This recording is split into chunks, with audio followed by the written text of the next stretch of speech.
Caught in a family drama, I found myself navigating the tricky relationship with my dad's girlfriend. Can I stand my ground without hurting anyone? Join me on this emotional journey. The uninvited guest. I never thought I'd find myself in a situation like this, but here I am, caught between my father and his girlfriend, Trudy. It's a tangled web, and I'm not sure who's holding the strings.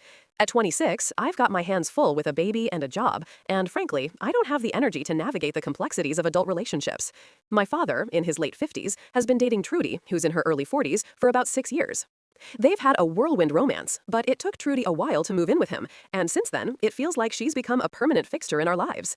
Trudy is what I'd call a full-time housewife. She made that choice, and while she seems content, there's an intensity about her that can be a bit overwhelming. She doesn't work, doesn't have hobbies, and refuses to go anywhere without my dad. This wouldn't be an issue if they didn't constantly pressure me and my sister to include her in our lives. You see, Trudy has no friends in this city. Her family is 6 hours away, and she's mostly alone when my dad is off on work trips. Recently, she started inviting me over, saying she was lonely. I get it, truly, but I just don't gel with her. I've always been polite, but the idea of spending my precious free time with her, especially when I have my own family to attend to, just feels like too much. Last Friday, she invited us over for a movie night, but I declined, explaining that my husband had work to catch up on and I didn't want to take our baby out alone. The next day, I hosted a game night with my best friend, and I guess Trudy saw it on social media. When my dad got home, he pulled me aside, and we had a heated discussion about it. Trudy was upset that I hadn't included her, and my dad suggested I was being inconsiderate given her lonely situation. I snapped, saying it wasn't my fault she had no friends and that I didn't have to include her in my plans. As we left, I could feel the tension hanging in the air. My father texted me the next day, saying Trudy was still upset and that he thought I owed her an apology. I was taken aback. I had no intention of being her emotional support. Was I really the villain in this story? Part 2, the family confrontation. I knew I had to face my dad about this, but the thought of sitting down with him to hash everything out felt daunting. He's always been a loving father, but now he seemed to be caught in the middle of this awkward triangle with Trudy. The next few days were filled with a swirling mix of confusion and frustration. How did we get here? After some soul-searching and advice from my husband, I decided to reach out to my dad and suggest we meet for lunch. I wanted to set the record straight, but I also wanted to be respectful. However, when the day came, my dad called to say that Trudy insisted on joining us.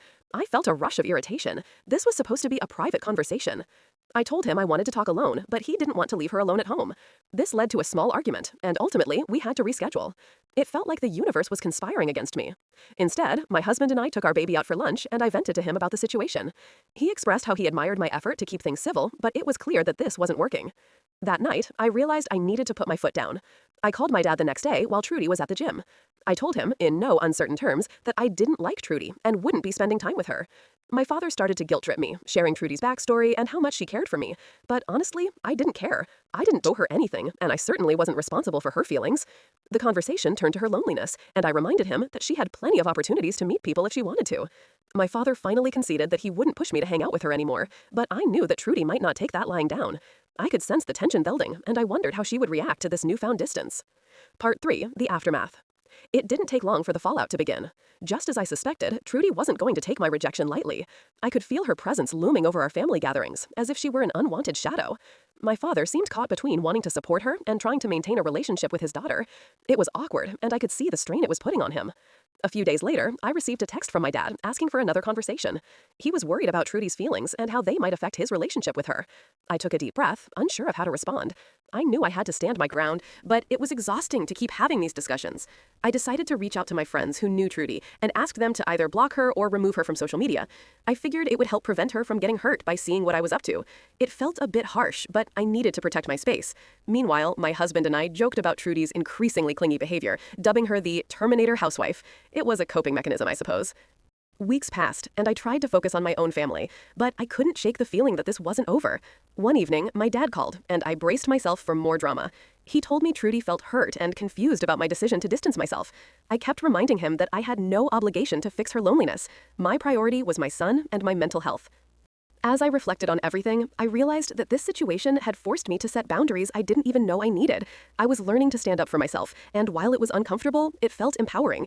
But deep down, I knew I had to remain vigilant. Trudy was not going to give up that easily. Part 4, finding my peace. Fast forward a few weeks, and I began to feel a sense of calm settling in. My dad had been true to his word about not pushing me to include Trudy, and I had managed to carve out some personal time with him, which felt refreshing. However, I remained on high alert, anticipating Trudy's next move. I decided that I needed to have a more direct conversation with her. I knew it was risky, but I wanted to establish my boundaries clearly. I reached out to her and invited her for coffee. When we met, the air was filled with tension. I took a deep breath and said, "Trudy, I want to be honest with you. I don't think we'll ever have the relationship you hope for, and I need you to understand that." Her expression shifted from surprise to hurt, but I pressed on, explaining that my life revolved around my child and that I couldn't dedicate time to her. To my surprise, Trudy didn't lash out. Instead, she seemed to reflect on her words. Maybe, just maybe, she realized that her choices were affecting her happiness. I left that meeting feeling lighter, knowing I had been true to myself. Over time, I noticed a shift in my interactions with my dad. We began to reconnect, and I found joy in our father-daughter moments without the weight of Trudy hovering over us. It was clear that both of us were learning and growing from this experience. I still kept my distance from Trudy, but I hoped she would find her way. As I watched my son grow, I understood the importance of setting boundaries, not just for myself, but for my family's well-being. Life was too short to spend it worrying about someone else's happiness at the cost of my own. In the end, I learned to prioritize my peace, and for that, I felt grateful. And while I knew there would always be challenges ahead, I was ready to face them, one day at a time.